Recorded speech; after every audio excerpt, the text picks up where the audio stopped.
দক্ষিণবঙ্গের আবহাওয়ায় কিছুটা উন্নতি হতে পারে, তবে বৃষ্টি পুরোপুরি বন্ধ হবে না। বীরভূম, মুর্শিদাবাদ, নদিয়া, পূর্ব বর্ধমান, পশ্চিম বর্ধমান, উত্তর চব্বিশ পরগনা এবং দক্ষিণ চব্বিশ পরগনায় বজ্রবিদ্যুৎ সহ বিক্ষিপ্তভাবে বৃষ্টির সম্ভাবনা রয়েছে।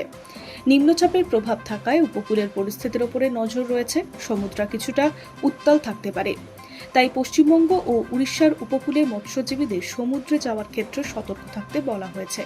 কলকাতায় বুধবার সারা দিনের আকাশ মূলত মেঘলা থাকবে।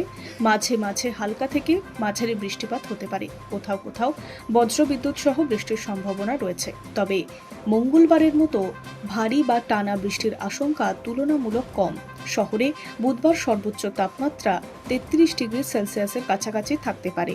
সর্বনিম্ন তাপমাত্রা 28 ডিগ্রি সেলসিয়াসের আশেপাশে থাকতে পারে। দক্ষিণবঙ্গে বৃষ্টি কমলেও বুধবার থেকে উত্তরবঙ্গে বৃষ্টির দাপট বাড়তে পারে। বিশেষ করে দার্জিলিং, কালিম্পং, জলপাইগুড়ি এবং আলিপুরদুয়ারের 1 থেকে 2টি জায়গায় ভারী বৃষ্টির সম্ভাবনা রয়েছে। সেখানে 7 থেকে 11 সেন্টিমিটার পর্যন্ত বৃষ্টি হতে পারে। এই 4 জেলায় ভারী বৃষ্টির জন্য হলুদ সতর্ক জারি করা হয়েছে। এছাড়াও কোচবিহার, মালদা, উত্তর দিনাজপুর এবং দক্ষিণ দিনাজপুরেও বজ্রবিদ্যুৎ সহ হালকা থেকে মাঝারি বা বিক্ষিপ্তভাবে বৃষ্টি হতে পারে। সব মিলিয়ে বলা যায়, বুধবার বাংলার আবহাওয়া একই সঙ্গে দুই রকম ছবি দেখাচ্ছে। দক্ষিণবঙ্গে গত কয়েকদিনের তুলনায় বুধবার বৃষ্টি কিছুটা কম হবে। কলকাতাতেও ভারী বৃষ্টির সম্ভাবনা রয়েছে। অন্যদিকে উত্তরবঙ্গে বুধবার থেকেই বৃষ্টির দাপট বাড়ার সম্ভাবনা রয়েছে। বিশেষ করে 4 জেলায় ভারী বৃষ্টির সতর্কতা রয়েছে।